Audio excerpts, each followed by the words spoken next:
Good evening everyone. గలతీలకు రాసిన పత్రిక 4వ అధ్యాయం 28వ వచనం నుంచి 31 వరకు చదువుకుందాం. గలతీలకు రాసిన పత్రిక 4వ అధ్యాయం 28 నుంచి 31 వరకు. సహోదరులారా, మనమును ఇస్సాకు వలె వాగ్దానమును బట్టి పుట్టిన కుమారులమై ఉన్నాము. అప్పుడు శరీరమును బట్టి పుట్టినవాడు ఆత్మను బట్టి పుట్టిన వానిని ఎలాగూ హింసపెట్టెనో ఇప్పుడును అలాగే జరుగుచున్నది. ఇందును గూర్చి లేఖనమేమి చెప్పుచున్నది? దాసిని దాని కుమారుని వెళ్ళగొట్టుము, దాసి కుమారుడు స్వతంత్రురాలి కుమారునితో పాటు వారసుడై ఉండడు. కాగా సహోదరులారా, మనము స్వతంత్రురాలి కుమారులమే గాని దాసి కుమారులము కాము. ప్రార్థన చేసుకుందాం. ప్రేమ కలిగిన మా పరలోకపు తండ్రి, మీ ఘనమైన అతి పరిశుద్ధమైన నామానికి వందనాలు ప్రభువా. సాయంత్రకాల సమయంలో మీ సన్నిధికి చేరి మిమ్మల్ని స్తుతించి ఆరాధించడానికి దయచేసిన అవకాశాన్ని బట్టి మీకు వందనాలు ప్రభువా నాయన. అలాగే ఈ సమయంలో మీ వాక్యాన్ని ధ్యానించడానికి ప్రభువా నాయన దయచేసిన మరొక గొప్ప అవకాశాన్ని బట్టి, తరుణాన్ని బట్టి మీకు వందనాలు, స్తోత్రాలు. మా ఏడల మీరు కలిగి ఉన్న ఉద్దేశాలను బట్టి, ప్రణాళికలను బట్టి, సంఘం పట్ల ప్రభువా నాయన మీరు చూపుతున్న కృపను బట్టి మీకు స్తోత్రాలు, వందనాలు. మాతో మాట్లాడుతున్నందుకు ప్రభువా నాయన గద్దిస్తూ, పోషిస్తూ, నడిపిస్తున్నందుకు మీకు వందనాలు, స్తోత్రాలు. మీరేమై ఉంటున్నారో దాన్ని బట్టి మిమ్మల్ని స్తుతిస్తూ ఆరాధిస్తూ ఉన్నాం. మీ గొప్పతనాన్ని బట్టి, ఔన్నత్యాన్ని బట్టి, మీ యొక్క సార్వభౌమాధికారాన్ని బట్టి, ప్రేమ వాత్సల్యతలను బట్టి, విశ్వాసీయతను బట్టి మిమ్మల్ని స్తుతిస్తూ ఉన్నాం. మహాపరిశుద్ధతను బట్టి మీకు వందనాలు ప్రభువా. మీ నీతి న్యాయాలను బట్టి, మీ యొక్క పరిపాలనను బట్టి మిమ్మల్ని స్తుతిస్తూ ఆరాధిస్తూ కనపరుస్తూ ఉన్నాం. మా ఎడల ప్రభువా మీరు చూపుతున్న కృపను బట్టి మీకు వందనాలు. మాలో ప్రతి ఒక్కరిని బట్టి మిమ్మల్ని స్తుతిస్తూ ఆరాధిస్తూ ఉన్నాం. ఆత్మీయంగా ఎదగడానికి, ఆత్మీయమైనటువంటి విషయాలను గ్రహించడానికి, ప్రభువా నాయన లోబడ్డానికి, ప్రభువా నాయన దయచేస్తున్న అవకాశాలను బట్టి మీకు స్తోత్రాలు, వందనాలు తెలియజేస్తా ఉన్నాం. మమ్మల్ని నడిపించండి, ఆత్మీయంగా బలపరచమని, ఘనత మహిమ ప్రభావాలు మీకే ఆరోపిస్తూ ఉన్నాం ప్రభువా. అంధకార శక్తులను లయపరచమని, ప్రతి ఆటంకాన్ని ప్రభువా నాయన, కఠిన హృదయాన్ని ప్రభువా దూరపరచమని, లోబడ్డానికి సహాయం దయచేయమని, వినడానికి ప్రభువా గ్రహించడానికి కృప చూపించమని యేసు ప్రభువా అతి పరిశుద్ధమైన నామంలో ప్రార్థన అడిగి వేడుకుంటున్నాం తండ్రి, ఆమెన్. 14వ శతాబ్దంలో రేనాల్డ్ III అని ఒక రాజు ఉన్నాడు బెల్జియం దేశానికి. ఇప్పుడు ప్రస్తుత కాలంలో బెల్జియం అని పిలువబడే ఆ దేశానికి అప్పుడు 14వ శతాబ్దంలో రాజుగా ఉన్నాడు. అయితే కుటుంబంలోనే కొంతమందికి అతని పరిపాలన నచ్చక సొంత సోదరుడే అతని మీదకి తిరగబడి అతన్ని ఒక 4 గోడల మధ్య బంధించేశాడు. అతని మీదకి తిరగబడి అతన్ని బంధించి రాజ్యాన్ని అతను తీసుకున్నాడు అనమాట. ఎవరు? ఆ సొంత తమ్ముడే. ఆ తమ్ముడి పేరు ఎడ్వర్డ్. అయితే ఆ అన్నకి, రేనాల్డ్ అనే రాజుకి ఎటువంటి శిక్ష వేశాడంటే, అతన్ని ఏం చంపేయలేదు, ఎటువంటి శిక్ష వేయలేదు, కానీ ఒక విచిత్రమైనటువంటి ఒక శిక్ష వేశాడు. ఆ రేనాల్డ్ అనే ఆయనకి ఒక నిక్ నేమ్ ఉంది. అంటే ఆయన్ని ఒక పేరుతో పిలుస్తారనమాట.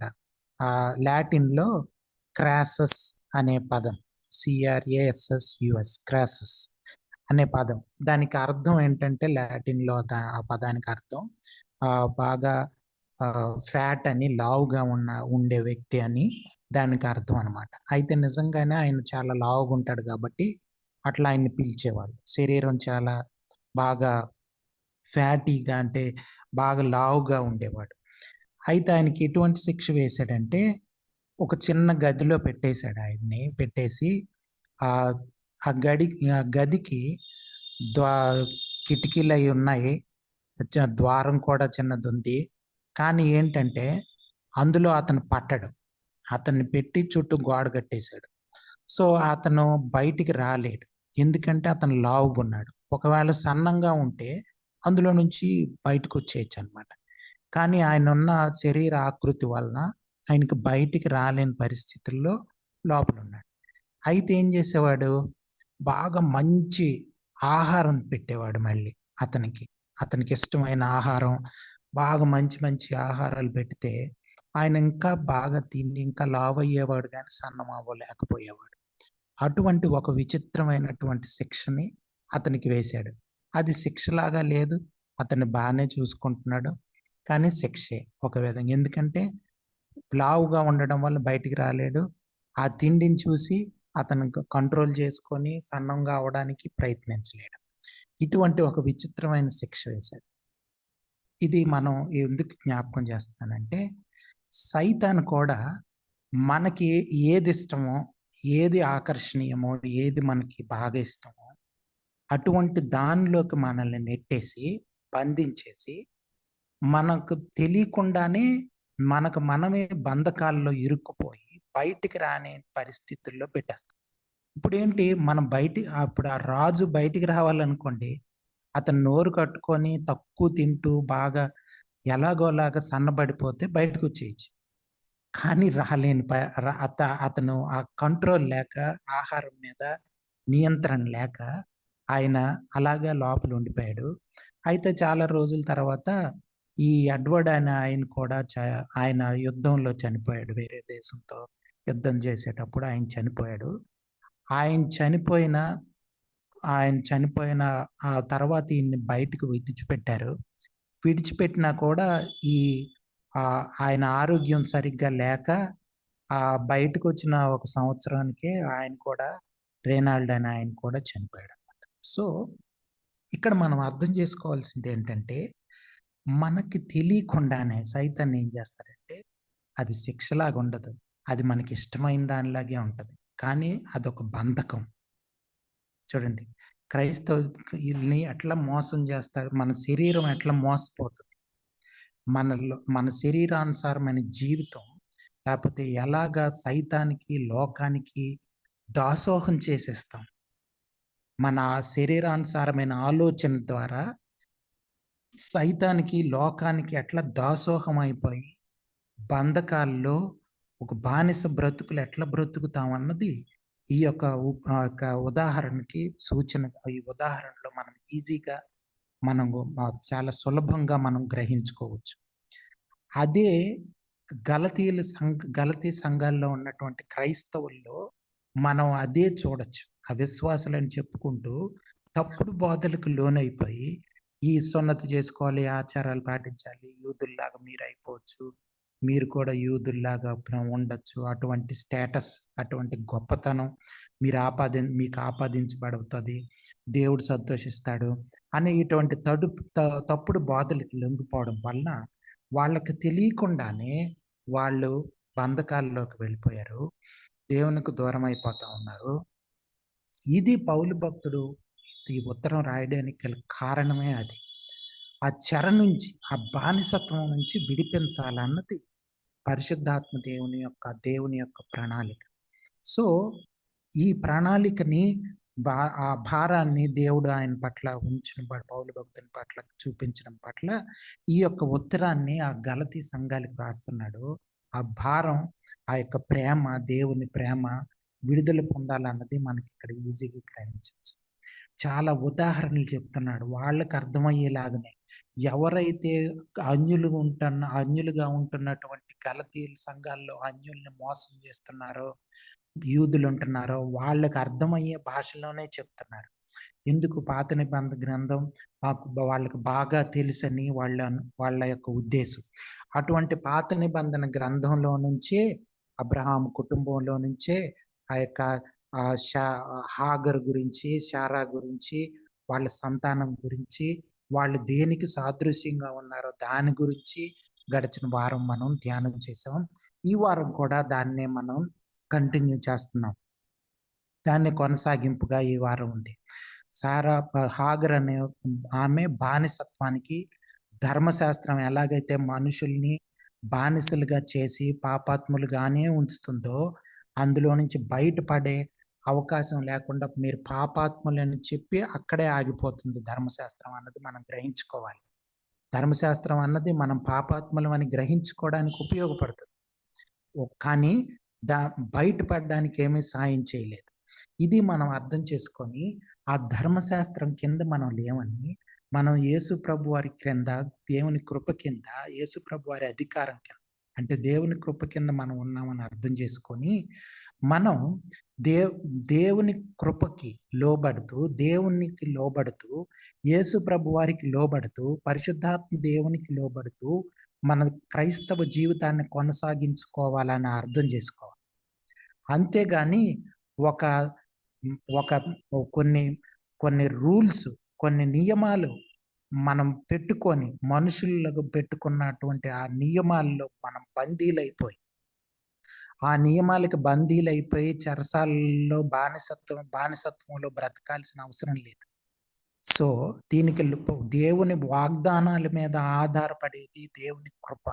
పాత నిబంధన గ్రంథంలో కూడా అబ్రహాం చూస్తే దేవుని వాగ్దానం మీద ఆధారపడి దేవుణ్ణి నమ్మి జీవించాడు కాబట్టే అతనికి నీతి ఆపాదించబడింది అని మనం అర్థం చేసుకుంటున్నాం. అబ్రహాంకి నీతి ఏ విధంగా ఆపాదించబడింది? అతను దేవుడిని నమ్మాడు కాబట్టి, దేవుని చెప్పిన మాటల్ని నమ్మాడు కాబట్టి, దేవుని చేసిన వాగ్దానాల మీద ఆధారపడి జీవించాడు కాబట్టి. కానీ హాగర్ విషయంలో శారా అలాగే అబ్రహాం ఇద్దరు కూడా చాలా తప్పు చేశారు, పాపం చేశారు. కానీ ఆ పాపాన్ని నుంచి సరిదిద్దుకునే అవకాశం దేవుడిచ్చాడు. ఏంటి ఆ సరిదిద్దుకునే అవకాశం అనంటే, హాగర్ని అలాగే ఇష్మాయిల్ని ఇంటి నుంచి బయటికి పంపేయడం ఒక్కటే మార్గం. అంటే శరీరానుసారమైన జీవితాన్ని సిలువకు అప్పగించడం ఒకటే మార్గం. ఇది ఈరోజు మనం అర్థం చేసుకోబోతుంది. శరీరానుసారమైన జీవితాన్ని దేవుడు ఏం చేశాడంటే, పాపపు జీవితాన్ని, శరీరానుసారమైన జీవితాన్ని యేసు ప్రభు వారి ద్వారా సిలువకు అప్పగించాడు. మనం కూడా అందులో పాలిభాగస్థులమై ఉన్నాం. ప్రతి మానవుడు కూడా ఆ సిలువ యాగంలో పాలిభాగస్థుడు. అయితే ఎవరైతే ఇది నమ్ముతున్నారో, ఎవరైతే మనం పాపానికి చనిపోయాం, శరీరానుసారమైన జీవితానికి చనిపోయామని నమ్ముతున్నారో, వాళ్ళు మాత్రమే విశ్వాసులు. వాళ్ళే నిజమైన యూదులు. వాళ్ళే నిజమైన అబ్రహాం సంతానం. వాళ్ళకే దేవునితో సంబంధం ఉంది. కానీ వేరే ఎవరితో కూడా ఇటువంటి సంబంధం లేదు దేవునికి. నియమాలు పాటించే వాళ్ళు, శరీరానుసారమైన జీవితం జీవిస్తూ దేవుణ్ణి ఒప్పింపజేయాలని, లేకపోతే దేవుని ప్రేమకు పొందుకోవాలని, దేవుని సంతోషపరచాలని అనుకుంటే అది అసాధ్యము. ఎందుకు పదే ఇదంటే, ప్రతిరోజు ప్రతి క్షణం కూడా ఈ యుద్ధం మనిషిలో జరుగుతుంది.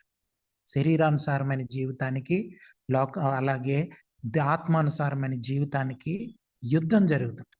మనిషికి ఎప్పుడు కూడా శరీరానుసారమైన జీవితమే ఇష్టం, సొంత తలంపుల మీద ఆధారపడమే ఇష్టం, లోకానుసారమైన జీవితమే ఇష్టం.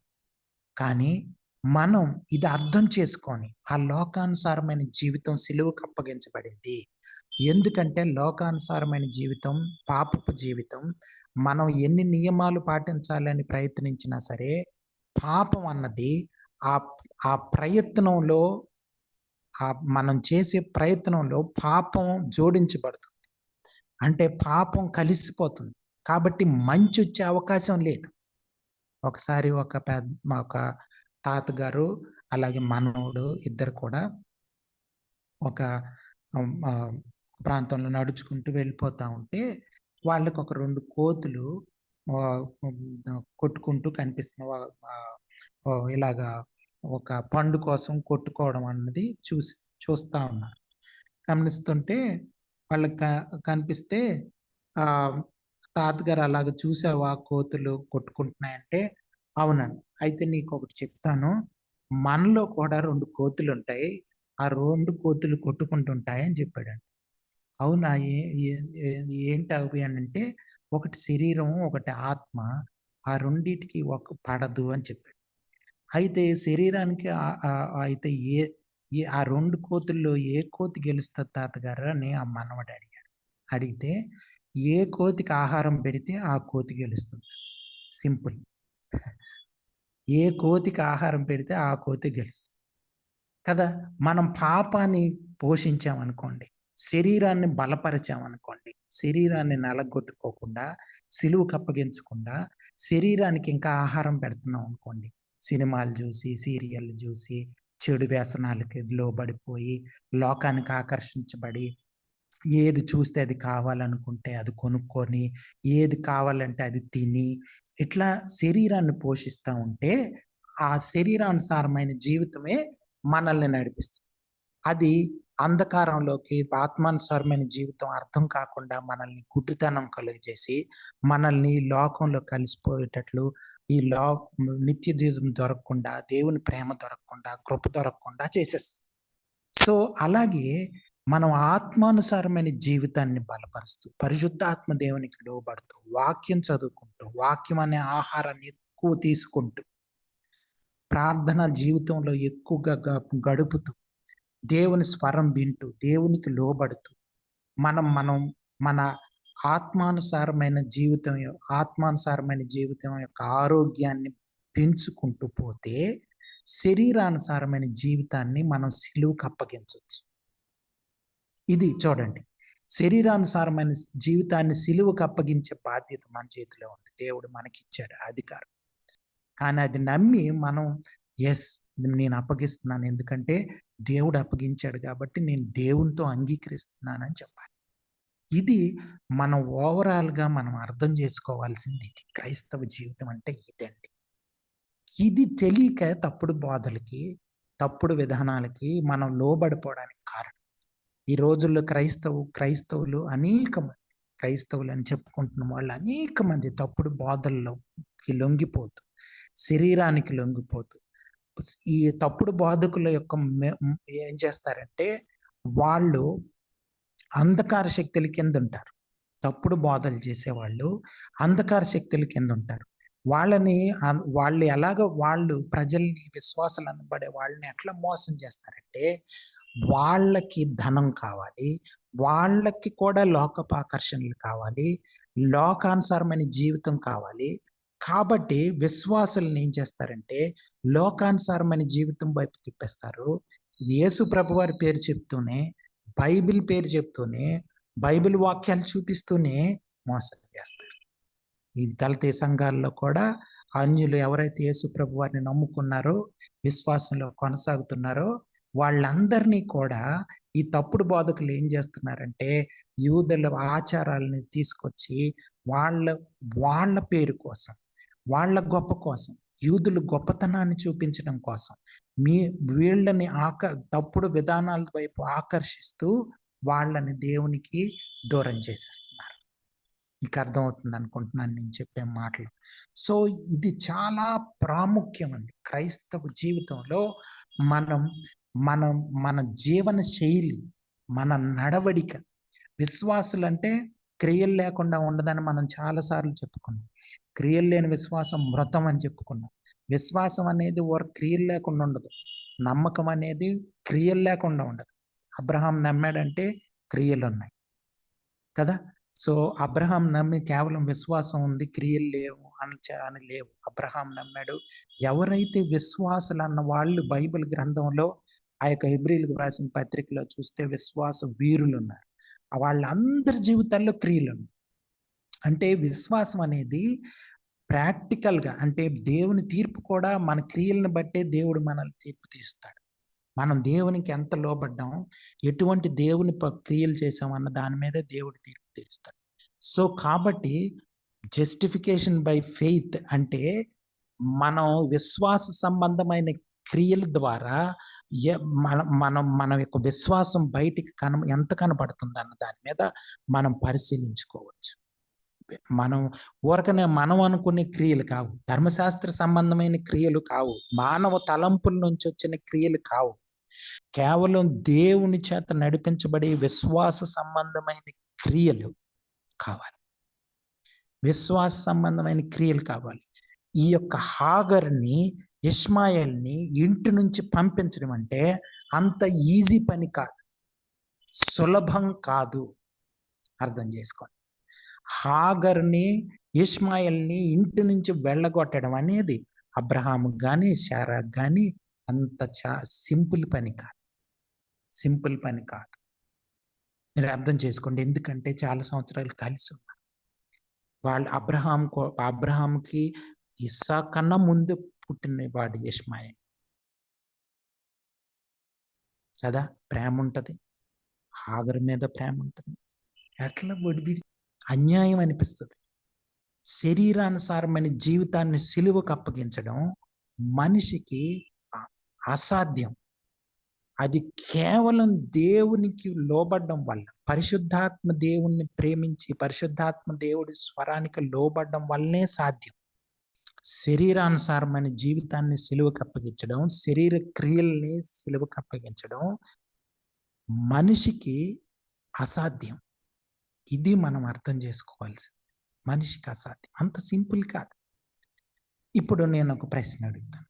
హాగరుని, ఇష్మాయేల్ని అక్కడ ఇంటి నుంచి పంపించేశాడంటే ఎటువంటి ఆలోచన తీరు, అంటే ఎటువంటి తర్జన భర్జన మనసులో జరిగి ఉంటుంది? మీ మాటల్లో ఊహించి చెప్పండి.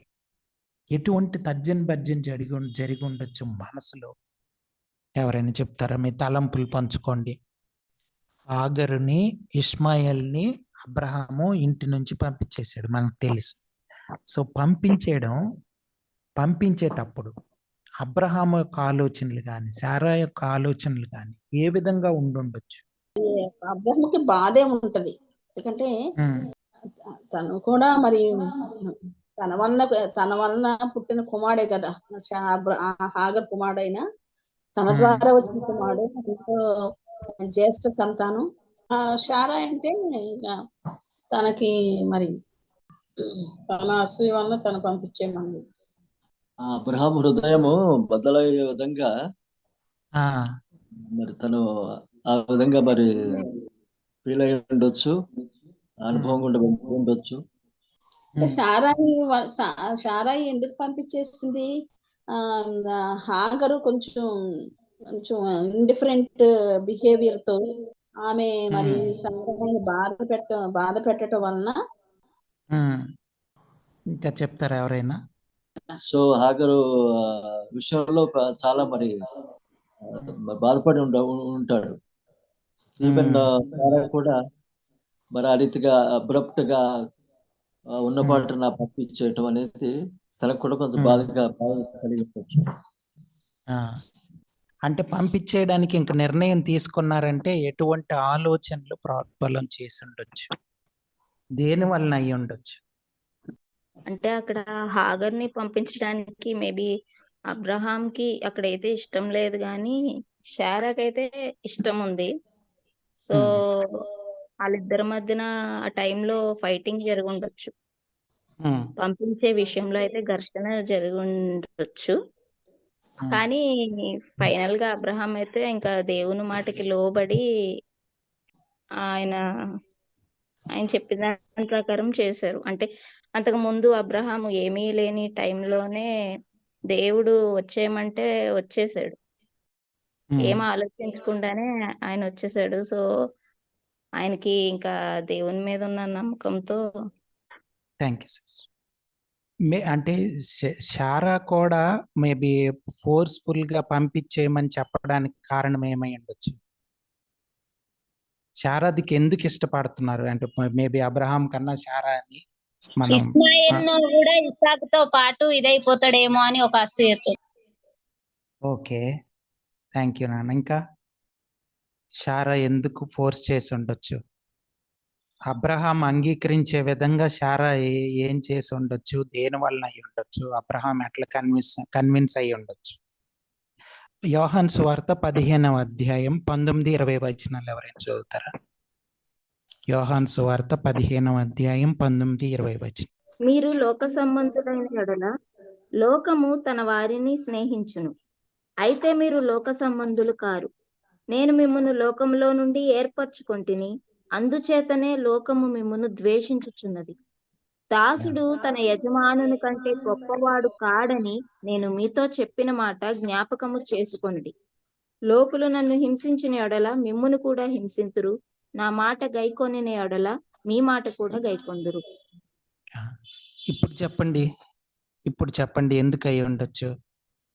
పంపించేయడానికి ఎలాగ నిర్ణయం తీసుకొని ఉండొచ్చు? హాగరు దాసియే. ఉమ్. ఇస్సాకు యజమాని కుమారుడు. యజమాని కుమారుడు హాగరు. మరి ఇష్మాయిల్ హాగరు దాసి కుమారుడు. సో దాసుడు యజమాని కంటే గొప్పవాడు కాదు. మరి మళ్ళీ ఒకసారి చదవండి సిస్టర్. యోహాను 15:19-20 ఒకసారి చదివి. మీరు లోక సంబంధులైన ఎడల లోకము తన వారిని స్నేహించును. అయితే మీరు లోక సంబంధులు కారు. నేను మిమ్మును లోకములో నుండి ఏర్పరచుకొంటిని, అందుచేతనే లోకము మిమ్మును ద్వేషించుచున్నది. దాసుడు తన యజమానుని కంటే గొప్పవాడు కాడని నేను మీతో చెప్పిన మాట జ్ఞాపకము చేసుకొనుడి. లోకులు నన్ను చాలు సిస్టర్. ఇప్పుడు చెప్పండి, దేని వాళ్ళని పంపించేసి ఉండొచ్చు ఇంటి నుంచి? హాఫ్ పార్ట్ మళ్ళీ చదవండి సిస్టర్, 19వ వచనం. మీరు లోక సంబంధులైన ఎడల లోకము తన వారిని స్నేహించును. అయితే మీరు లోక సంబంధులు కారు. నేను మిమ్మును లోకములో నుండి ఏర్పరచుకొంటిని, అందుచేతనే లోకము మిమ్మును ద్వేషించుచున్నది. ఇప్పుడు చెప్పండి, ఎందుకు అబ్రహాము శారా అలాగా పంపించేయడానికి డిసైడ్ చేసుకున్నారు హాగర్ని, ఇష్మాయిల్ని? లోకం ఏం చేస్తుంది? దేవుని పిల్లల్ని, దేవుని కుమారుల్ని, దేవునికి సంబంధించిన వాళ్ళని లోకం ఏం చేస్తుంది? ద్వేషిస్తుంది. ఇంకా హింసిస్తుంది. అంటే లోకం అంటే శరీరానుసారమైన జీవితం, ఆత్మానుసారమైన జీవితం ఒక్క దగ్గర ఉండే అవకాశం లేదు. ఇంపాసిబుల్. అంటే ఒకే దగ్గర ఇద్దరు కలిసి ఉండే అవకాశం లేదు, కలిసి ఉండలేరు. ఇష్మాయేలు ఐజక్ని కొట్టడం శారా చూస్తుంది, లేకపోతే వాళ్ళిద్దరూ చేసుకోవడం. ఆ తర్వాత అది చూసినప్పుడు శారాకి హింసిస్తాడు, ఇంక నుంచి ఐజక్ని కొడతాడు, లేకపోతే ఏమన్నా చేస్తాడు, హింస గురి చేస్తాడు అన్నది వాళ్ళకి అర్థమైపోయింది. ఒకే రూఫ్లో ఉండడం కష్టం అని అర్థమైపోయింది.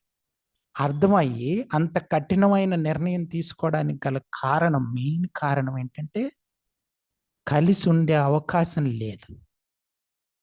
శరీరానుసారమైన జీవితం, ఆత్మానుసారమైన జీవితం కలిసి ఉండే అవకాశం లేదు. క్రైస్తవులకి చాలా మంది లోకస్తులు, ఈ లోకంలో చాలా మంది క్రైస్తవులకి, చర్చ్ గోయర్స్కి అనిపించేది ఏంటంటే ఇద్దరం కలిసి ఉండొచ్చు కదా. యేసు ప్రభు వారు చెప్పారు, మీరు ఇద్దరు యజమానులకి కింద పని చేయలేరు. ఒకటి దేవుడు, ఒకటి ధనం. ధనం కింద, అలాగే దేవుని కింద, ఇద్దరు మాస్టర్స్ కింద పనిచేయాలి. శరీరానుసారమైన మనం జీవిస్తే శరీరానుసారమైన జీవితం జీవిస్తాం, లేకపోతే ఆత్మానుసారమైన జీవితం జీవించాలి. రెండు కలిసి ఒకే రూఫ్ కింద, ఒకే ఇంట్లో, ఒక దగ్గరే ఉండాలంటే ఇంపాసిబుల్. నేను రెండు అంటే శరీరానుసారమైన జీవితం జీవిస్తాను, ఆత్మానుసారమైన జీవితం జీవిస్తానంటే ఇంపాసిబుల్. ఆదివారం ఆత్మానుసారమైన జీవితం జీవిస్తా, సోమవారం నుంచి శనివారం వరకు శరీరానుసారమైన జీవిస్తా అంటే ఇంపాసిబుల్.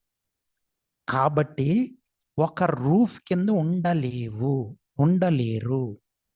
ఒక దగ్గర కలిసి బ్రతికే అవకాశం లేదు. ఇది మనం కంప్లీట్గా క్రైస్తవులుగా అర్థం చేసుకోవాలి.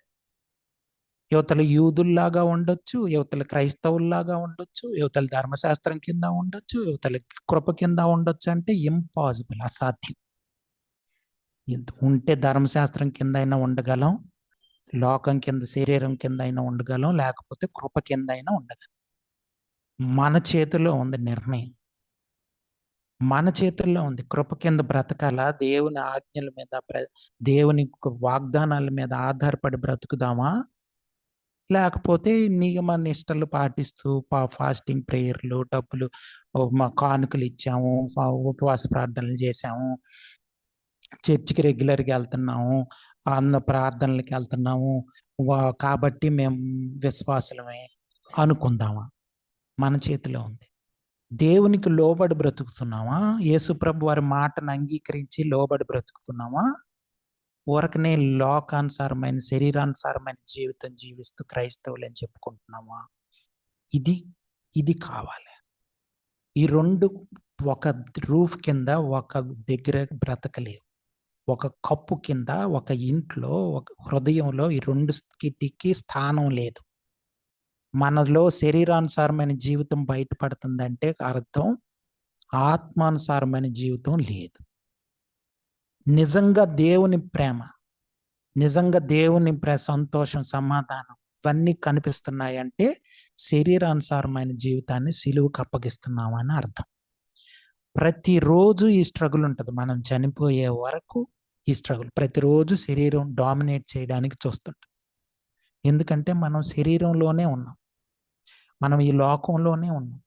లోకం ప్రభావం మన మీద ఉంటుంది, ఈ శరీరం యొక్క ప్రభావం మన మీద ఉంటుంది. ఏది చూస్తే అది కావాలని అడుగుతుంటుంది శరీరం. ఏది చూస్తే ఏది కావలిస్తే అది తినాలనిపిస్తుంటుంది శరీరం. పేరు ప్రతిష్టలు పెంచుకోమని చెప్తుంటుంది ఈ శరీరం. సో శరీరానికి లొంగిపోదామా? ఆత్మానుసారమైన పరిశుద్ధాత్మ దేవునికి లోబడి బ్రతుకుతామా? మన చేతుల్లో ఉంది. హాగర్ని ఇష్మాయల్ని పంపించే పని మన చేతుల్లో ఉంది. అబ్రహాము శారా చేతుల్లో ఉంది. పంపించేస్తే హాయిగా దేవుని వాగ్దానాల మీద ఆధారపడి బ్రతకొచ్చు.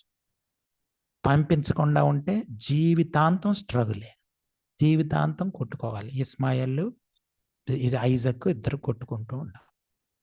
ఆలోచించు. సో ఇది ఈరోజు మనం అర్థం చేసుకోవాల్సింది. అదే ఈ 28 నుంచి 31 వరకు ఉంది. సహోదరులారా చూడండి, మనం చాలాసార్లు మీకు చెప్పాను. అంటే పౌలు భక్తునికి వాళ్ళ పట్ల ఉన్న భారం వాళ్ళని వేరే వాళ్ళ కింద అనుకోవట్లేదు. మనం కూడా మన సంఘాల్లో ఎవరైతే పాపంలో పడి తప్పుడు బోధల్లో పడి బాధపడుతున్నారో, స్ట్రగుల్ అవుతున్నారో అటువంటి వారిని మనం దగ్గరికి చేర్చుకోవాలి. వాళ్ళకి దేవుని ప్రేమ గురించి, కృప గురించి అర్థమయ్యేటట్లు చెప్పాలి. వాళ్ళు విసిగించవచ్చు, వాళ్ళు ఏదన్నా చేయొచ్చు, వాళ్ళు మనల్ని ద్వేషించవచ్చు. అయినా సరే మనం వాళ్ళని సహోదరులాగా అంటే నిజంగా సహోదరులాగే భావించాలి. మన సొంత తమ్ముడో, అక్కో, చెల్లో, అన్నో ఎవరైనా చెడు వ్యసనాలకి బానిసనైపోతే మనం ఎంత బతిమలాడి ఏడ్చి చెప్తాం, బ్రతుకు బాగు చేసుకోకు అని చెప్తాం. తల్లిదండ్రులైన వాళ్ళు పిల్లలు చెడు వ్యసనాల్లో పడిపోయో, లోకంలో పడిపోయో ఉన్నారనుకోండి, విశ్వాసులైన తల్లిదండ్రులు ఎట్లా చెప్పాలి? ఎంతో దేవుని ప్రేమతో చూపించి వాళ్ళకి దేవుని ప్రేమని చూపిస్తూ వాళ్ళకి చెప్పాలి. ఇదే పౌలు భక్తుడు చేస్తున్నటువంటి. అందుకనే వాళ్ళని సహోదరులాగా, సొంత పిల్లల్లాగా, సొంత కుటుంబంలాగే అనుకుంటున్నాడు. ఊరకనే మనసులో అనుకోవడం కాదు, చేష్టల్లో కూడా మొత్తం అంతా ఆయన సొంత సహోదరులాగే ఫీల్ అవుతున్నాడు. ఇది మనం అర్థం చేసుకోవాలి. ఇది ఇంతకు ముందు కూడా మనం ధ్యానం చేసాం. మనమును ఇస్సాకు వలె వాగ్దానమును బట్టి పుట్టిన కుమారులమై ఉన్నాం. ఇది మన స్టేటస్, మన ఐడెంటిటీ, మన గుర్తింపు. సైతాన్ ఏం చేస్తాడంటే మన గుర్తింపు లేకుండా చేసేస్తాడు. లోకంలో మనం ఉండాలనుకోండి, ఎక్కడైనా ప్రభుత్వ ఆఫీసులకు కానీ వాటికి కార్యాలయాలకు వెళ్ళామనుకోండి, అక్కడికి వెళ్ళినప్పుడు ఏం అడుగుతారు? మనం ఎవరో వాళ్ళకి చెప్పాలనుకుంటే ఆధార్ కార్డు ఇమ్మని అడుగుతారు. లేకపోతే ఏమన్నా ఆర్థిక విషయాలు మనం ఇదైతే పాన్ కార్డు ఇమ్మని అడుగుతారు. అన్నిటికీ ఏవో గుర్తింపు కార్డులు ఉంటాయి, మనం ఫలానా అని తెలియజేయడానికి. అలాగే మనం ఫలానా అని తెలియజేసేది ఇది ఏంటి? మనం వాగ్దానమును బట్టిన కుమారులు. మనం వాగ్దానం బట్టి ఎట్లా కుమారులం అయిపోయామంటే యేసు ప్రభు వారిని బట్టి మనం దేవుని కుమారులు అయిపోయాం. మనం ఏదో చేయడం ద్వారా మనం దేవుని కుమారులం అయిపోలేదు. వాగ్దానాన్ని బట్టి, అబ్రహాముకి చేసిన వాగ్దానాన్ని బట్టే ఈ లోకానికి యేసు ప్రభు వారి లోకానికి వచ్చి తన ప్రాణాన్ని అర్పించి తిరిగి లేచారు. సో దాన్ని బట్టి యేసు ప్రభు వారి దేవుని కుమారుడు కనుక యేసు ప్రభు వారి మీద ఆధారపడి బ్రతికే వాళ్ళందరికీ యేసు ప్రభు వారితో సంబంధం ఉంది కనుక దాన్ని బట్టి మనం కూడా వాగ్దాన పుత్రులం అయిపోయాం. ఇస్సాకు ఇటువంటి వాగ్దాన పుత్రులకి సాదృశ్యంగా ఉన్నాడు. ఇస్సాకు నిజమైన భార్యకి పుట్టినవాడు, దాసికి పుట్టినవాడు కాదు. మనం కూడా లోకానికి, శరీరానికి, పాపానికి సంబంధం లేదు. మనం బానిసలం కాదు, దాసులకు పుట్టిన వాళ్ళం కాదు. ఎవరైతే లోకంకి, శరీరానికి, పాపానికి బానిసలైపోతున్నారో, ధర్మశాస్త్రం కింద పాత నిబంధన వాళ్ళు ఎలాగైతే శాస్త్రులు, పరిచయులు మోసపోయారో అలాగ మోసపోతున్నారో వాళ్ళందరికీ యేసు ప్రభు వారితో సంబంధం లేదు. యేసు ప్రభు వారితో సంబంధం లేదంటే దేవునితో సంబంధం లేదు. సో మనం యేసు ప్రభు వారిని బట్టి వాగ్దానం పుత్రులం అయిపోయాం. ఇది మనం అర్థం చేసుకోవాల్సింది. సో చూడండి, అలాగే అప్పుడు శరీరమును బట్టి పుట్టినవాడు ఆత్మను బట్టి పుట్టిన వానిని ఎలాగో హింస పెట్టినో ఇప్పుడును అలాగే జరుగుతున్నది. చూడండి, ఈ హింస జరుగుతుంది. శరీరానుసారమైన జీవితానికి, ఆత్మానుసారమైన జీవితానికి మన మనసులో ఎటువంటి యుద్ధం జరుగుతుందో అలాగే లోకం కూడా, బయట కూడా మనం చూస్తే లోకస్తులు, శరీరానుసారమైన జీవితం జీవించే వాళ్ళకి, యేసు ప్రభువాన్ని నమ్ముకున్న వాళ్ళకి శ్రమల పాలు చేస్తారు. ఈ లోకస్తులు దేవుని పిల్లల్ని ఎవరైతే యేసు ప్రభు వారి కింద కృప కింద బ్రతుకుతున్నారో వాళ్ళకి తప్పకుండా హింసకు గురి చేస్తారు. కాబట్టి దీనికి మార్గం ఏంటి అని అంటే తీసి పక్కన పెట్టడమే. మన హృదయంలో నుంచి శరీరానుసారమైన జీవితాన్ని సిలువకు అప్పగించేయాలి. అప్పుడు మనం బంధకాల్లోకి వెళ్ళాం. ఈ శరీరంలోనే ఉన్నాం కానీ శరీరానుసారమైన జీవితాన్ని సిలువకు అప్పగించాం. లోకంలోనే ఉన్నాం కానీ లోకానుసారమైన జీవితాన్ని సిలువకు అప్పగించేసే బాధ్యత మనకుంది. దేవుడు ఆల్రెడీ సిలువకు అప్పగించాడు. మనం దాన్ని అంగీకరించి మనం కూడా సిలువకు అప్పగించాలి. ఇదే విశ్వాసం అంటే. ఇదే విశ్వాసం. అప్పగించేస్తే మనం దేవుని ఆశీర్వాదాలు, దేవుని కృప, దేవుని ప్రేమ, ఆత్మానుసారమైన జీవితం యొక్క ఫలం మనకు దొరుకుతుంది. ఆ ఫలితం దొరుకుతుంది మనకి. ఆ ఆశీర్వాదాలు దొరుకుతాయి మనకు. నిజమైన ఆశీర్వాదకరమైన జీవితం కావాలా, లోకానుసారమైన జీవితం కావాలా, మన చేతిలో ఉంది. ఇందును గూర్చి 30వ వచనం, లేఖనం ఏమి చెప్పుచున్నది? దాసిని దాని కుమారుని వెళ్ళగొట్టుము.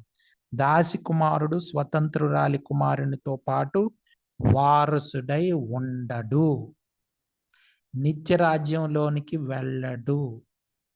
ఎవరైతే లోకానుసారమైన జీవితాన్ని, శరీరానుసారమైన జీవితాన్ని పోషిస్తున్నారో దేవుని వారసుడు కానేరడు. ఇది అర్థం చేసుకోవాలి. కాగా సహోదరులారా, మనము స్వతంత్రురాలి కుమారులమే కానీ దాసురాలి కుమారులము, దాసి కుమారులము కాము. ఇది మన గుర్తింపు కార్డు ఏంటంటే మనకి స్వతంత్రం వచ్చింది, మనం స్వతంత్రులము, మనము వాగ్దాన పుత్రులము. ఇది మన కార్డు, మన గుర్తింపు కార్డు. సో దీన్ని నమ్మితే మనకు స్వతంత్రత దొరుకుతుంది. దీన్ని నమ్మకపోతే బానిసలుగానే బ్రతుకుతాం. మీకేమన్నా సందేహాలు ఉంటే అడగచ్చు. ఒకవేళ లేకపోతే ఎవరైనా ప్రేరేపించబడిన వాళ్ళు ప్రార్థన చేస్తే ముగించుకో. ప్రార్థన. మహోన్నతుడా, మహాపరిశుద్ధుడా, మహాగణుడానికి వేలాది వందనాలు, స్తుతులు, స్తోత్రములు ప్రభా. నాయన మరి రాత్రి కాల సమయంలో తండ్రి, మరి మీరు మాతో మాట్లాడిన అమూల్యమైన మాటలను బట్టి మీకు వేలాది వందనాలు, స్తుతులు, స్తోత్రములు ప్రభా. నాయన మరి అపవాది ఏ విధంగా తండ్రి మాకు తెలియకుండానే బంధకాలలో నాయన మరి ఉంచుతుందో నాయన ఈ రోజు తండ్రి, మరి ఇష్మాయేలు, ఇస్సాకు ద్వారా తండ్రి ఎంతో వివరంగా వివరించి ఉన్నారు. అందును బట్టి మీకు వందనాలు, స్తుతులు, స్తోత్రములు చెల్లించుకుంటున్నాను ప్రభా. మరి నాయన శరీర సంబంధమైన ఇచ్చల్ని తండ్రి, మరి శరీరానుసారమైన జీవితాన్ని నాయన మరి సిలువకు అప్పగించే బాధ్యత నాయన మాకు ఉన్నది అని నాయన మా యొక్క బాధ్యతను తండ్రి ఈ రాత్రికాల సమయంలో తండ్రి మీరు గుర్తు చేసి ఉన్నందుకు నీకు వందనాలు. నిజమే ప్రభా, మరి 24/7 తండ్రి ఈ యొక్క శరీరానికి ఆత్మకు నాయన మరి సంఘర్షణ జరుగుతూ ఉంటుంది. అయితే నాయన మరి ఎవరికి మేము లోబడుతున్నాము, ఎవరికి మేము దాసులుగా ఉన్నాము అనేది నాయన మరి మేము గ్రహించుకున్నట్టుకు సహాయం దయచేయండి ప్రభా. అయా నాయన మరి సంపూర్ణంగా మీ చిత్తానికి లోబడి నాయన మరి మీ చిత్తానుసారమైన జీవితాన్ని ప్రభా మరి మేము జీవించుకోవడానికి తండ్రి ప్రతి దినము కూడా నాయన ఈ యొక్క శరీరాన్ని సిలువకి అప్పగించుకోవటానికి మమ్మల్ని మేము ఉపేక్షించుకొని తండ్రి మరి మేము ముందుకి కొనసాగుటకు సహాయం దయచేయండి. ఎందుకంటే నాయన మా ప్రాణాన్ని సహా మేము ద్వేషింపకుంటే మీ శిష్యులం కానేరమని నాయన నీ వాక్యం ద్వారానే మీరు సెలవిచ్చుచున్నారు ప్రభా. నాయన మరి అటు విధంగా తండ్రి మరి యొక్క శరీరానుసారమైన జీవితాన్ని ప్రభా మరి సంపూర్తిగా నాయన మేము సిలువకు అప్పగించుటకు తండ్రి ఆయన మరి మాకు కృప దయచేయమని వేడుకుంటున్నాం ప్రభా. అది కేవలం నీకు లోబట్ట వల్లనే తండ్రి సాధ్యం, మా వలన అయితే తండ్రి అసలు అసాధ్యము, మేము చేయలేని పని ప్రభా. అయా నాయన మరి అటు కృప మా అందరికీ దయచేయండి ప్రభా. అయా నాయన మరి ప్రతి విషయంలోనూ తండ్రి మీ యొక్క చిత్త ప్రకారం తండ్రి మేము వెళ్ళటానికి మరి మీలో మాకున్న గుర్తింపు ఏంటో అది గ్రహించుకుని ఆ బంధకాల నుంచి మరి మేము విడిపింపబడి స్వాతంత్రంలోనికి వచ్చామన్న సంగతిని మర్చిపోకుండా ప్రభా ప్రతి విధమైనటువంటి బంధకాలు తండ్రి వెళ్లకుండా నాయన అయా మీరు ఇచ్చినటువంటి స్వాతంత్రాన్ని సంపూర్తిగా సంతోషంగా నాయన మరి మేము తండ్రి మరి దాన్ని అనుభవించటానికి తండ్రి మీ యొక్క పరిశుద్ధాత్మ శక్తి ద్వారా నాయన మాకు సహాయం దయచేయమని వేడుకుంటున్నాం ప్రభా. అయా నాయన మరి ఈ మాటలను నాయన మళ్ళా మేము ధ్యానం చేసుకుంటానికి అయా ప్రతిరోజు మా దైనందిన జీవితంలో తండ్రి మరి విని విడిచిపెట్టకుండా ప్రభా ఆ ప్రకారంగా నాయన మరి మేము ఇంప్లిమెంట్ చేసుకొని మా యొక్క జీవితాన్ని నీ సారూప్యతలోనికి సంపూర్ణతలోనికి తండ్రి మరి మేము మార్చుకోవడానికి మా మనస్సు మరి సంపూర్ణంగా ఆయా రూపాంతరం చెంది క్రీస్తు సారూప్యతలోనికి ప్రభా మరి మేము ఎదగటానికి సహాయం దయచేయమని మా జీవితాల ద్వారా మీరు మహిమకంత ప్రభావం పొందుకొనమని యేసు నామమున ప్రార్థించి వేడుకొంచున్నాను తండ్రి. ఆమేన్.